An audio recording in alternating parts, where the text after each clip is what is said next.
Kansoke nkulaga nti okusomera abantu baje batuweereza yino. Bamwadde sawa 24 Suuna Ben okujjawo bye yamenya mu kuziika maama we. Nga bano balooya balabula Suuna Ben alekerawo okwogera bye balowooza nti bittattanya erinnya lya Hajji Kamoga Muhammadi. Kati ekyali ku mawonane nansana ku lw'omukaaga Suuna Ben aziika maama we kuki? Ku lwokutaano. Wabula baali bamusabira nga ali mu keesi n'amugamba maama teweebaka.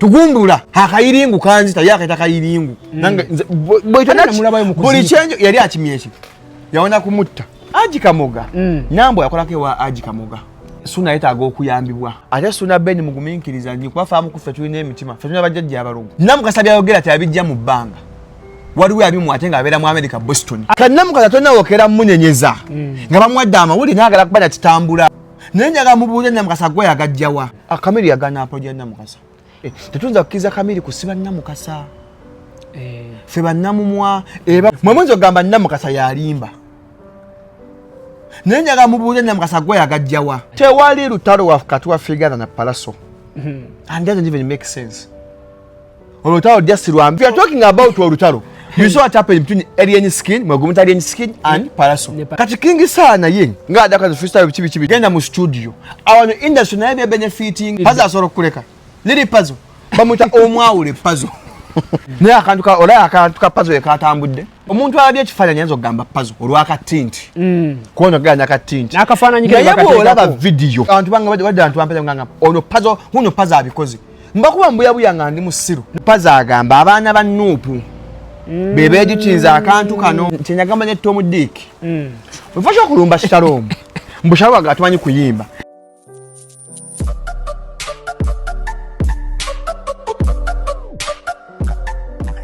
Shalom, kuva wafunye sente wa amini. Tuina kye twayize. Twayize. Omuyimbi toyina kati kyomukolera tomaze nga tobaze wano banga tebakuwadde wano. Nga tofunyeemu. Rios Media kwendi olwalero gwenchaza bamuyita Shalom owa Shalom 256. Kyekiri obula. Ni musanyufu okujja kwano ku diaspora bijjo nkulabula bi. Nanjiraba. Ola. Ate oli muzibu wafunye namba yange mwaka guwedde. Naye guno gonnoonyeza. Walabye abantu b'ensano. Bantu Shalom obadde bize jukira kati nawe waggulawo YouTube yatetambula bulungi obeera bize bulina kukola kati omuntu ogamba nti omuntu omuleka naye n'asooka bannaye tomubeerako nnyo tomufiirako ayo nsasire bano abayimbi mbujanga onsanga emakindi nze ovuga amafuta go jukira obeera mu east ogende mu west ostegeera sisobola vuga amafuta gange mugenda ku interview nga muyimbi mukulike eyo mu kasuku twavuddeyo mu birthday twanywedde ebberi ya 15 birthday mwagitandise ku macha banna naye nekyagenda mu maaso kaleero yamukoledde party tugenda kuya esa 10 baga celebrating akasuku UR eba amuyise aba URSB ne bamuyise ku lwokusatu ne kulo nafe friends of kasuku twamukoledde party abagaga agenda bafika ku lwokutaano tuli ku paradigm baga ajje kasuku tumu celebrating bangambye gwe oluseke lwavuza Allahumma swalli bangaye namwe mwenyini nyina batabade na birthday namwe obedda muga tuli bakwano buli muntu yazanye bere na bere ya bidi zinazo nazewaka nazabadde za birthday boy nga bazituwadde abasajja tuwane nnyo tukole erinnya abantu batwagale nabi what it means to be celebrated Shalom erinnya lyanguye olyanguyiza nnyo speed tuisewo buyisi kati ekintu nga ku birthday wenyini sigenda vaawo ba biological friends nga saabalabye mu video yonna owange buli muntu alina endowooza ye ate tulina endowooza za njawulo waliyo akakife kuba kati nze personal siwakira ku matene negana kasuku kozi kasuku yeyanzuula twaliyo mu byenge byaffe netumye nakola ka video ka TikTok ne katambula nangaja yangu kwemunga embozi yangu ojjagigula ya miliyoni era najimpa sente yazikuwa embozi yasoka yashuga mami kasuku yampa miliyoni eyekipoli nampa miliyoni ngembozi zange ntunde kwase njogera eba life experience yangu bulaba mbutadde mmatigga staginga yes nga njogera kyange era kasuku tuwadde from day one kati mpeze zo mwaka of course nali mumanyedde nyenga sibya kamera bene bya kamera mbu ya close as we are right now kati netuvaayo kati minze kinga katako nganze okucelebrating akasuku nga sikakiddwa nga kwa of course nadde nokukola netwa tujja kukola celebrating akasuku mukulikeyo okuziika maama wa Suuna Ben banayenga kitalo amasuna mukama amulambye cyane era tukyasaba alekera aleme kuwumula Shalom mwamuwaga Suuna Ben sikumuwaga bakwasi myango mantu tejebi omwana ngamba tesimyange njekeri ebbaluwa tusomere wana abantu wali musajja agala billion nabirabye kumpi wabao bula milioni 9 kuba mulimu ne fine milioni 10 milioni 9 omusajja tusoko sasa yaso yakimanya kati agenda aguma maika ti of course kati kulwa mukaga twamuzika Friday kulwa mukaga Suuna aliye kaza bwe kaza okujjokola he wasn't himself namutidde bugumu amutidde nange olaba okufanga omuntu afeeriddwa wemba mukyanyunga abantu bakyaliwe waka oguma okosikwe kufiirwa naye kye bayita okufiirwa nomanya mutufiiriddwa omuntu ng'abaala bonna bagenze musigaddewo mwekka nga famire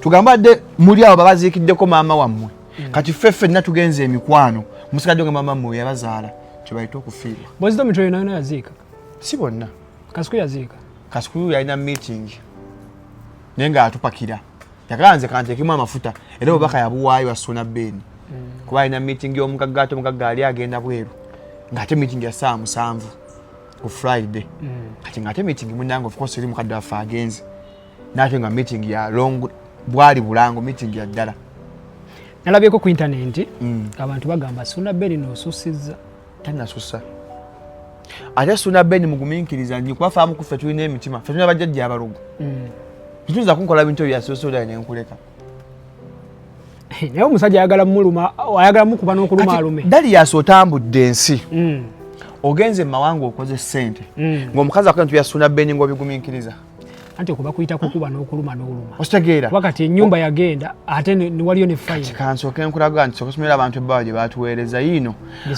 kusingula tindibwa nti company advocates Mr. Suuna Ben Namasuba Kampala dear sir yafumye nga 24 that was yesterday legal demand seize and resist defamatory statements against Hajji Kamoga Muhammad nga bano balooya balabula Suuna Ben alekerawo okwogera bye balowooza nti bittattanya erinnya lya Hajji Kamoga Muhammad. The subject above refers omuntu oguli waggulu awo when you present Hajji Kamoga Muhammad fukiikira Hajji Kamoga Muhammad on whose state instructions we hereby address you nga tuweereddwa ebiragiro okuva eri ye yabituwadde. Since July 2024 kuva July nga 2024 and continuing pakati you have been unequivocally and publicly uttered false, shocking, ghastly and even threatening statements against our client. Mwadagala ebitajjansa n'ebikanga eri Hajji Muhammad Kamoga wa Kamoga Properties. Nagamba atya who believes mbu yakkiriza Hajji Kamoga these have been intended to soil his stellar personal and business reputation. Mbonga Suuna Ben yagezaako okuttiganya erinnya lye ng'omuntu n'erya business lya Kamoga Properties. These defamatory statements voiced publicly and various content creators adverse places including makutano in Nansana. Kati ekyali ku makutano Nansana ku Lwomukaaga Suuna Ben mazika mama kuki ku Lwokutaano wabula baali bamusabira ng'ali mu keesi n'amugamba mama teweebaka tugumbula vaayo olwane atajja bandiisa akakanja bambonyaabonya akayiringu kanzita ye akaita kayiringu buli kyenjo yali akimyeki yawona kumutta yali fujjo omwana mmere alina efujjo Nambwayo alina efujjo omukazi oyo alina namulaba mu kuziika ne ŋŋamba alina efujjo Nambwayo bannamasaka nga bwe alina emirembe ne bamutwala nti Hajji bamukwanga genda Suuna Ben ewaabe beddira ki mulangira nojja ewaffe mu Bente bakutema nawe eddira nti enange neddira nti mukulu wange gwenzirako bamuyita Kaweesi kyegambye ffe tetusaaga abamu afe tusaaga ebintu ebimu kati Suuna Ben agamba maama we namugamba maama tewe nga wakatuuka bwoki mu maaso gaka nga tonadde okunywa caayi gamba Katonda Mary Nambwayo ne Hajji Kamoga banzita kati ebyo byenjagala nontwala mu kooti si bya Shalom nina ekintu kye mbadde mbuuza bulijjo ebyennyumba byaggwa eri wa Nambwayo kati tebannagimuwa omusango mu kooti kati Hajji Kamoga yafunirawo ali ku mulimu nanti Hajji Kamoga Nambwayo yakolako ewa Hajji Kamoga kati waba onfuna abalina deep politics wano muntegeera abanya di politics wano muntegeera Nambwayo mukozi wa hajji kamoga mu Kamoga properties era ya mukama tukulettaka Suuna gye yagula ettaka kati amala okugulayo ettaka batanze okuzimbako kalina batuuka okukola ekyapa Hajji Kamoga okusinziira ku Suuna bino byenjogera ne munyagenda mu kooti bya Suuna Ben I'm giving a reported speech Suuna Ben ne bakwata Mary Nambwayo ne bamukaatikaka ne bamussa ku kyapa mu lukujjukujju nkategeera okategedde ndi mu picking naye mbitegeera obitegeera ndi mu ate nga Nambwayo yakola wani yakolako wa Muzeyi wa Muzeyi Kamoga ate takabaligula wani wa Muzeyi Kamoga era munembatalya n'abasalirako lyali lyabukadde bisatu n'ababeera ku 10 Suuna musaasidde musaasidde akyalaba bingi tannaba kuba kasi oyogedde kali ka deep politics omuntu yenna nga yakolako ew'omuntu mu deep politics tebijja byokka ositegeera tebijja byokka Suuna akyabonaabona kaka Suuna nze okuba tamanyi n'amulwana oli ng'asiise bw'ati ng'aliyo invisible hand oli emabega wabino ebintu ne bigenda mu maaso Serious Media Call nkyali ne Shalom nnyonnyola abantu ne bamutwala ne bagamba tukatuli omusango guli mu kkooti kati gye guli naye baawa Suuna kyonyinga talina kulinnya ku nnyumba wali naye mukazi ki okumanya Nambwayo yamalira omukazi ayingira ekifulukwa kakati nga batugamba alina lubuto Shalom nange nina ebibuuzo byange Suuna abatapapye okulaga nti omusango bayanga bamuwangula kati bamuwangula dda kuba omukazi agamba ono bange mwinamu n'omwana ate nga nebyomwana story njagikwa lulala singa mba ngikuwadde ojja kukyewuunya tusirise busirisi kwe mwana gwagamba mbu wa Suuna kati bigenda kuvaayo kati kyali muzanyo tulina kulwanirira boy child tekyakoza boys domitwe kulwanirira ddembe lya mwana mulenzi naye Suuna ku ssaawa eno ali mu katyabaga naye tujja kuwangula nno tujja kuwangula muganda ali mu butto bamusiika tujja kuwangula kambasabire tujja naye nze kasita ogedde kali ka deep politics nange nembikubakubamu akafaananyi kati kambuuzeemuko Suuna Ben ye ayina balooya ayina bo bagamba kyakusaidie gukyagenda mu maaso omusango kyali mu kkooti lwaki omusango tasoose n'agujja mu mawulire oba ali mu kwekubira ndulu musobo bwali gwazo naye Suuna yeetaaga okuyambibwa yeetaaga buyambi bino byonna byogera out of pain amalo kyogera gye twasabira ewaali olumbe nye twatuka ku kijja Suuna Ben abiddamu nga wendi nga mafia asatukaga waali omulangira Suuna waali Zabafana waali Frank Ntambi waali Bruno Ke waali Omukunyatasera waali n'abaala bonna besaalaba Suuna agamba eri yali kese omuli gwa mama Suuna agamba bw'ati agamba maama bandiisizza akajanja bammazeeko emirembe nga tonnatuuka wa Katonda sooka nkuloopera abantu bano bakoleko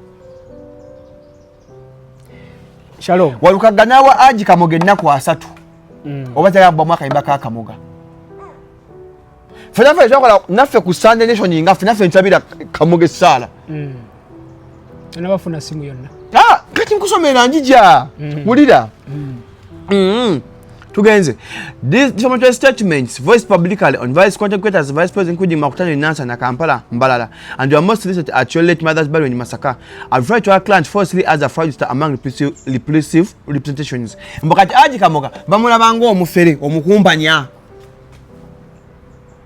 obosuubiraki ate public kyeraba kuba omwana mwamuyingira okutta omukazi badde ku kyapa Suuna yazimbye ennyumba Shalom wali oguze ku ttaka lyannema okuzimbako sente ezo manyi ng'egye zimenyamu gye ziruma lyannema okuzimbako paka kati omwana akutte kati myaka egi lyennemye okuzimbako omwana aguze ettaka kati kyova olaba nze buli kyenkola muyinza obba nga ndi musiru naye ettaka lyennagula the next of kin is my mother mange ne waliritwala ate kyavuka oba okoze business ngonya kyoguze kyoba okola nga gwe muvubuka munnange bw'oba olina business bw'ogula ettaka lisse manya ga business ogiwandiise it ceases to be yours omusango gwe gwaviirayo mwalimu boy child ne girl child nga bamu bagamba nti tukola nnyo ebintu n'abavubuka n'amaani batusuulawo n'amaze otuzaalamu ne batusuulawo kati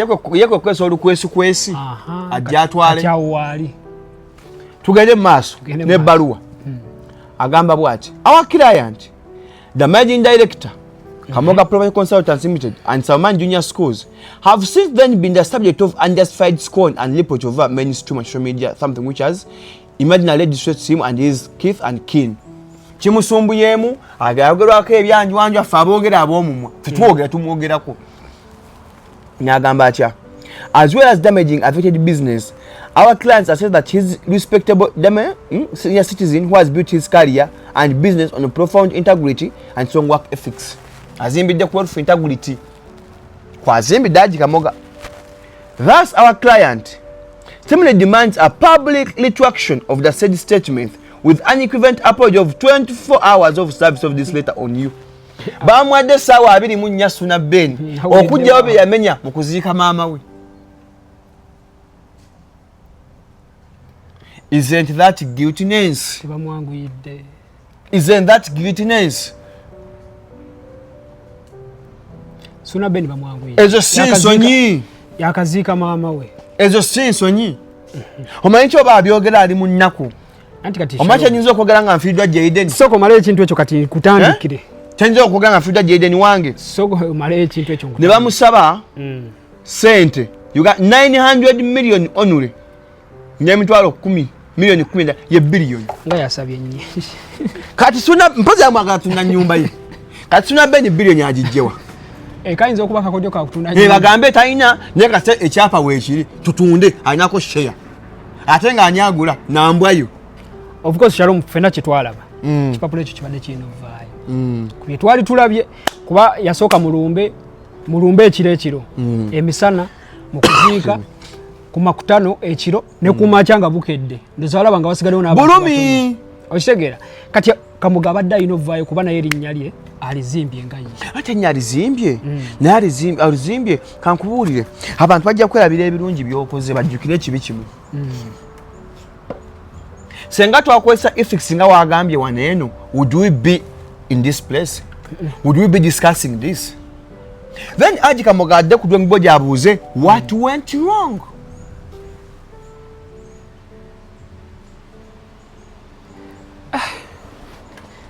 That's the question we should ask ourselves.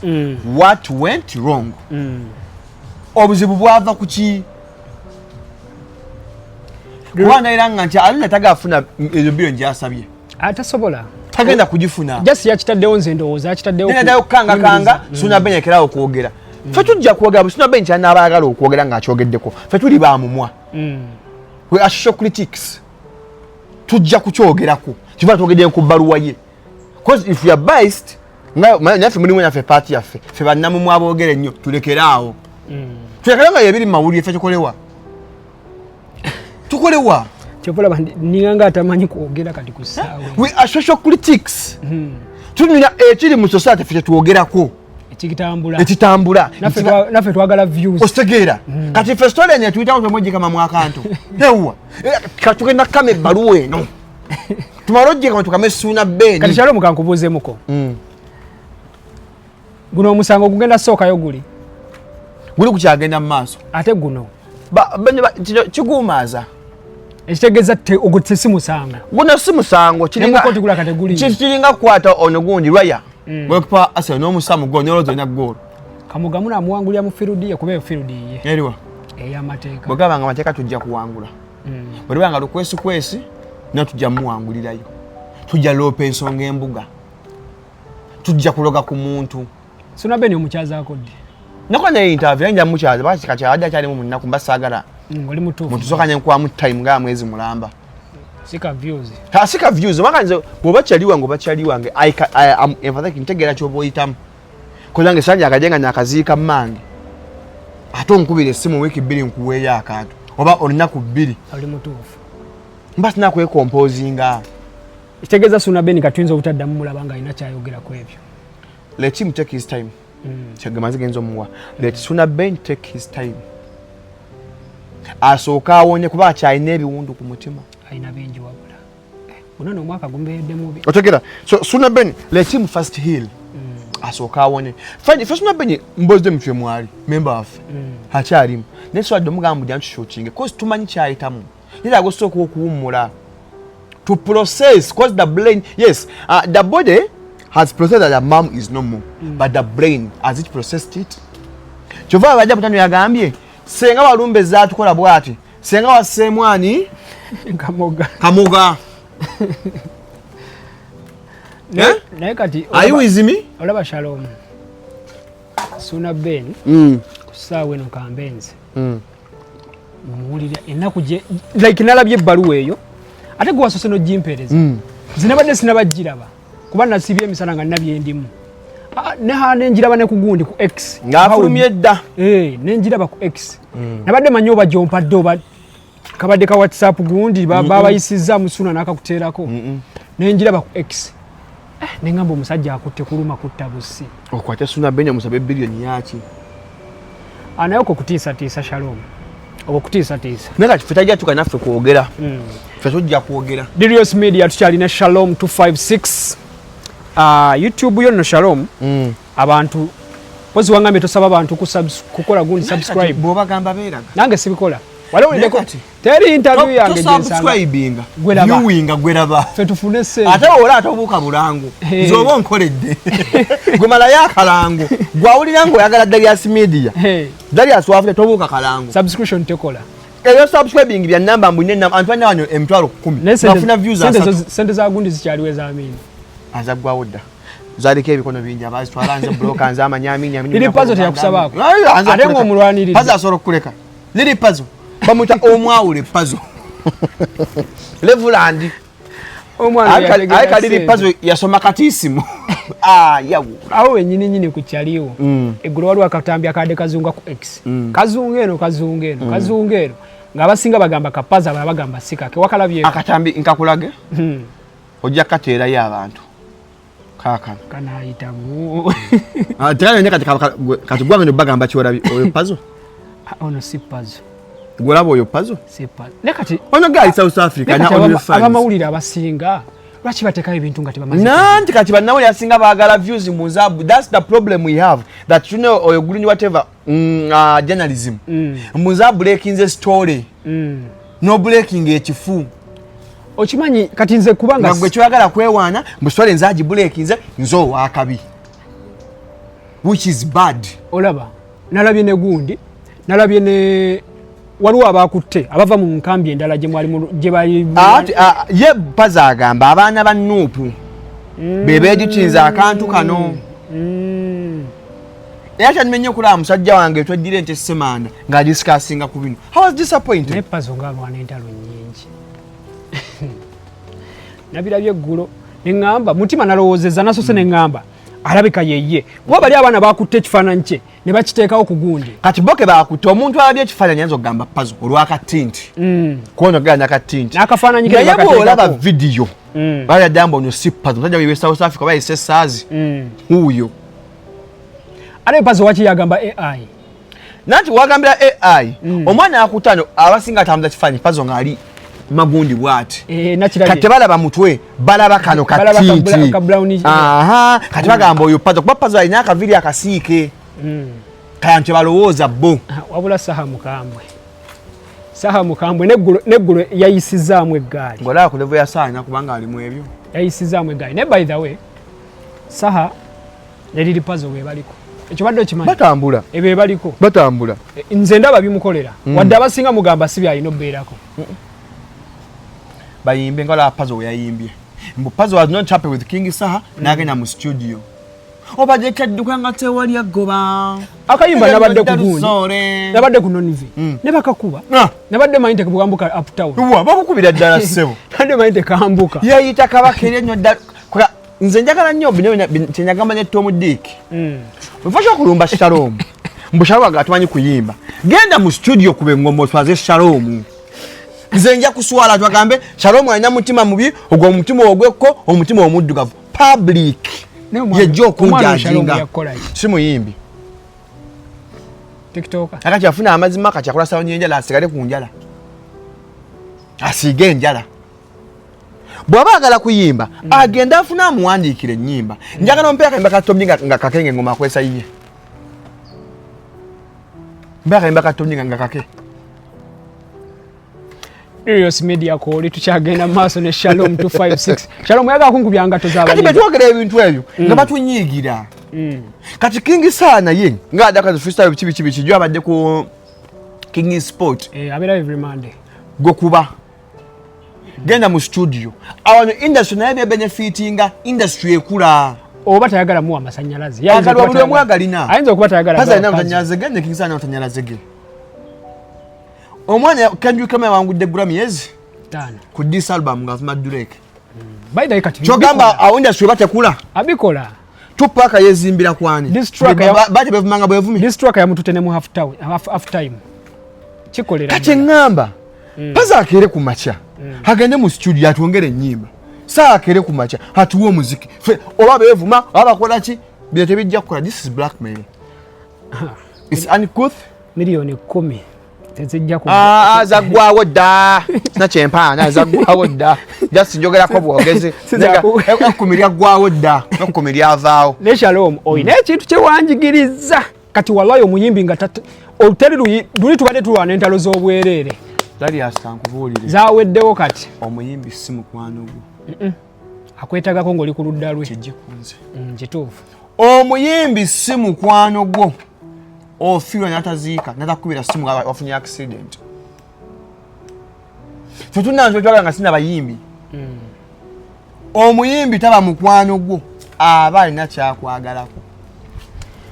Shalom olutalo lwa fake Gaza ne Palaso olutalo lwa mberenge olutalo lwa mberenge kula iberenge olutalo lwa kumalwa munywamu ko nga muli ku TikTok olutalo lwa fake Gaza ne Palaso olutalo lwa mberenge muli kumberenge muli kuchai ne munywa kumberenge ne muli kumberenge awo olutalo lwa kumalwa olutalo lwa mu taxi muli ku TikTok wega ne bali ku TikTok. There is no way between fake Gaza and Palaso. Teruliwo siro luno lwali Pazo ne King Sana terusobo ate ne King Sana ne Pazo luli mu lokalo lwandiba olutalo kwazo nzo gamba mulimu ensisi super power zirumbaganye kati olwali owa Palaso ne fake Gaza Masaka erumbye mitiana ani mitia ani Masaka gwa lukola olwo mbabe Masaka barumbye ab'emitiana ishegeza side zona zino banga zenkanya kumanya tewali lutalo wa kati wa figure na Palaso and doesn't even make sense. Olutalo just lwamberenge mwe kulya kiberenge ne mulunyumya ku TikTok ngo scrollinga ambuze kubyokwogera ngamuze kubyokwogera gwe yalutambula zanga balupise gwa lutambula nakozina mawule gekutemu terutambula naye akantu ka ola akantu ka Pazo ekatambudde kebamwe izamba atenga sikake namwaira yakatambudde kachya kugamba mune Israeli yakubya aba Hamas yakubye yoko nalabya abana ba Fangoni abawaga fiki Gaza ateke ku Palaso ekivulu bamuwage hajja kakasa mune mbizi bagirya supu ogikoza mboti no mbuji bagifumba oluwombo fiki Gaza ateke ku Palaso ekivulu ajja manyambo embizi bagifumba mu luwombo n'ogikoza n'ogiwuta bwoti. If he has music in the team put, for the twagala ndongo. If you fabali mu industry, for twagala ndongo, how do you promote our industry? How benefit from it? Entalo na it's part of showbiz. Nan showbiz na entalo nga ziri wasiza abigambo siza kukola munemuze magembe ku YouTube. If you are talking about Olutalo, you saw what happened between Alien Skin, Magumita Alien Skin and Palaso. Ne Palaso. Do I told Olutalo? Ne fiki Gaza ne Palaso. Na Olutalo twalukola mu sente. Ebyo byamberenge osekera. Lwali lwa maanyi. It was Lutalo. This babu is ne fiki Gaza ne Palaso. Muna baba kuye manyo ga tunyumye mu kembo. Nanje ne kibozi mpola. Kali ngamba okay. Pasa tegese ugogo. Fiki agenda wa Chadondo. Ku rugby grounds. Anzo genda ku Freedom City. Ayimbeyo. Enyimba nga banana after baba luna remix 10 nga zako remix ya Kamilimu olumala pasa kwate kuva ku 2010 kwate kuva ku maaso ajja kwate paka nga acha Elizabeth nafuuka Palaso awo nakuba ngoma. Shalom eggulo mwabadde mugundi leka tubafeka abaniga mwana nze nakoye engato z'abaniga ezo entalo z'abayimbi Palaso sigenda ku defendinga nga tetulabye ku ssente ebyo tebikyaliyo tebikyakola ku ssaawa eno nange mbadde ngenda kwogera amazima nze nawotampa ssente naye kasita ntegeera the root cause obuva n'obudde bwalwo and how does it affect the industry or how does it promote the industry tujja lwogerako eggulo mwabadde mu birthday ya kuku nenkulaba nga akavidiyo ke mutaddeyo mulimu kuku ng'agamba namukasa bujja beerayo buti ng'ali mu kkomera nendaba nga namwe mwogeramu ebigambo kambuuze ebintu ebiri serious Chameleone yataddeyo gundi eri twalina eddagi nice topest twalina yawo nakubira Chameleone namukubira essimu namuga wadde yeetonze namukasa agenda mu kkomera nange nalyabyeko mmese nejjoera namuddamu kati Chameleone atuse ku level baba blogger gwe yali akusibyeko badde simulaba nko ng'akola ne reply gwe mulundi ogwasookedde namukasa bamufunira lawyer nankuwona ng'agenda muwuliriza namuga do this ate ye nakola under control on what they agreed upon namukasa yeetonda nate apo tebagikkiriza ebagigaana Chameleone yagaana apo gya namukasa ani ze baŋŋamba wizi okugundi yali yagenze mu gundi Miami yagamba nti Chameleone gundi eno gye yasooka okukola video mu ddwaliro n'omulaba ng'aluma kagundi akakaggule smaka brokoli ekintu yali ategeeza namukasa saba ekisonyiwo ku ssaawa eno namugamba namukasa twetonde ginziina namugamba weetonde nga nyakamita nakukola issuing statement genda weetonde kiveewo nangamba sijja naye ate tetuyinza kukkiriza Chameleone kusiba namukasa ffe bannamumwa eba president mbi nti buli anaayogera nga ajja kusibwa kanootinge kituufu naye namukasa amawulire ago agajjawa kuba nze ffenna tulina sosi muganda wange kati nze sena wakati toko message yange zenfuna request buli kaseera oli aŋŋamba yogera ku kino nina obukakafu ku kino osi baba balimba kajo kaffe twagala kitambula oli akuba esimu nagamba kati abantu bange wadde abantu bampeza ngamba ono pazo abikoze mbakuba mbuyabuya nga ndi mu ssiru naawe walitaddeyo nga nkola tiktok pazo atuwadde akantu fantastic mbasikweseza bwongo naye nga nze akweseza obwongo nga nsooka kwekenneenya naye apoloje zifuusa apoloje wannamukasa bakampa nenkubira pazi essimu nenganga baba sibye nabimpa nga kiwedde todda mukagwa tobyogera nako tobanyega bireke kati namukasa one what she has to do is to verify her source of information ye buli amuweereza atekayo buteesi kye wali obuzibu yensobi gyalina ne mukasa naye budoyi asina ongambye nakato ongambye gundi nga nteekayo ne mukasa naye amusinze bakigatto osegeera kati alina ofuna bakigatto nga baki kyovula banje sikwera ku bintu bya mbu ekitegeeza namukasa oba ngamba nti akola bwatyo bwemba njagala kunjogerako nga ndi muyimbi sobola n'okufuna omuntu n'amuweereza kintu kyekyo kyegambye mukatoyinza kugamba oyosana n'okukutomeza ne bakuwa kati namukasa na verifying her source of information ate nalabako ng'agamba obujulizi bamwanga buli mu viewers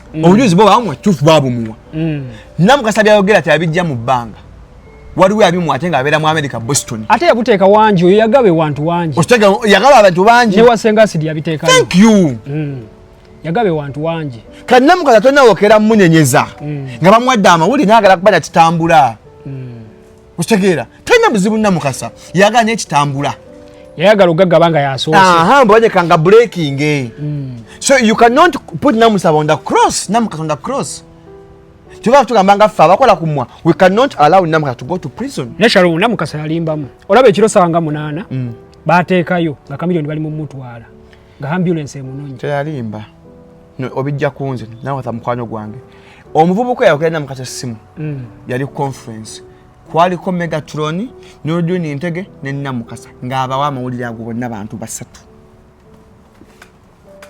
ebintu byali bituufu mwemunzi ogamba namukasa yalimba naye njaga mubuuze namukasa gwe yagajjawa mujja gamba namukasa ayogera nnyo namukasa akola ki kyogamba yabiroota buloosi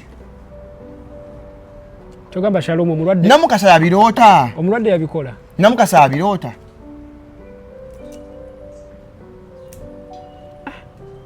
kuba naye baabimuwa ku makya. By the way nina gundira gye nalaba ng'abantu bagamba nti byabaddeyo bituufu. Bijja ebintu ebyogera Megatron abimanyi. Esimu yagiriko nze bankwe kwatwa nnyo shootinga. Ne mbagamba so akola ku bintu bya Kamiri. Ate abavubuka b'omu America abo tebateraga amawulire mafu. Mbwa sigamba Kamiri nze kasitoba kyali wange ndira so kyali nanga so akola story ya Kamiri. Kamiri kyali wange. Tumbiye ku stage yemu ampadde omuzanye nyimbako naye. Twogera. Wizo kyali wange. Paso kyali wange. Na ekyo siso akyogerako. Ate kasita okuba Kamiri bonna bakukyawa. Oba okubiye twakungamba mbu oyagala Yesu nga twagala Katonda. Oba olimba, you cannot love the son if you don't love the father. And you can't love the father if you don't love the son. Love the son, then love the father. Kati Shalom we twagala otegeera. Akabadika eddwaliro ko kaavaawa. Baali bagala kujjawo mawulire. Bw'abanga mulwadde bajja mujjanja atunde fayiro gundi y'abasawo official statement. Naye Kamiri nze ngamba ave mawulire. Kamiri akoleddwa mawulire, tasobola ava mawulire. Asooka awone, asooka atwesonyiwemu. Ne Kamiri okubeera mulwadde mawulire. Tukitwogerako eno Kamiri ne mu Kamiri mulwadde ago mawulire. Kamiri nyandi news. Tasobola mujja mawulire. Kati Namukasa wayogeddeko naye. Nga kino kimaze okujja. Kati njogera naye. Ye yagambye ati. Ne muge kigwe demera ku mazima. Ati amazima oyinza ogalemerako nga tolina bukakafu. Now the problem is olafe mawulire obanga wasoma waliwo principle mawulire. Protect the source. Unless nga koti yegambye katuwe source atwajwa na mulamuzi kibannange yino era by the way okoze ensobi ogaba omuntu akuwadde eggulire mawulire ng'oli tolina kugaba source mawulire unless nga bakututte mu koti ng'ate bali sibe balaba olaga mulamuzi nti munnange ow'ettibwa omulamuzi byenjogera si byange wuuno. So ngo revealing source, it means even other people taga kwa mawulire gabe kuba revealing source ojabba waayo. Kati after apology Namukasa yazzeemu okuzayo muliro. Tannaba. Era ali hapa ali mutambula adde kuzipata ali hapa tanya buzubu bonna. Annange.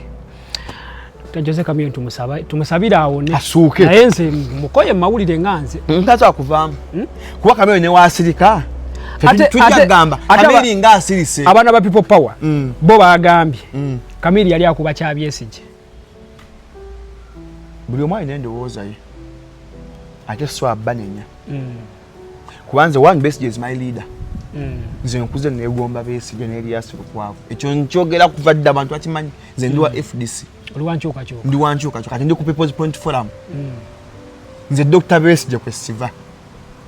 Kati gwe bw'ova n'ogamba mu Dr. Besigye sima biki babika biki gwe kyoyagala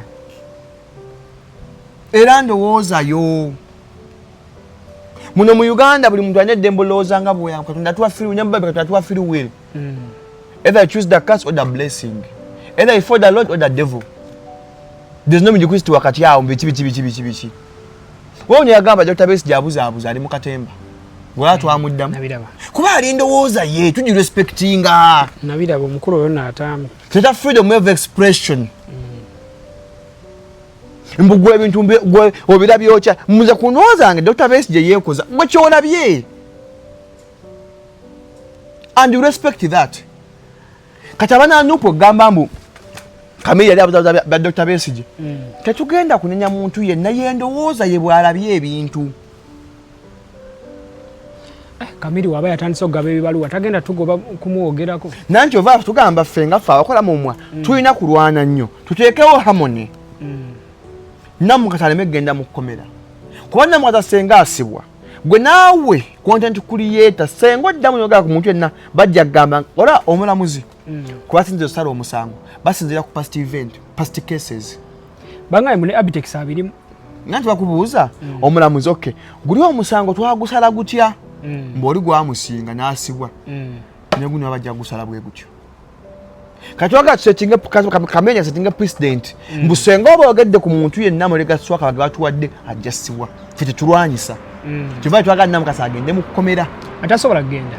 Tasobola kugenda. Tomukakasa. Naye alabye message. Naye Namukasa kyabakola. Ekitufu kanjikubulire.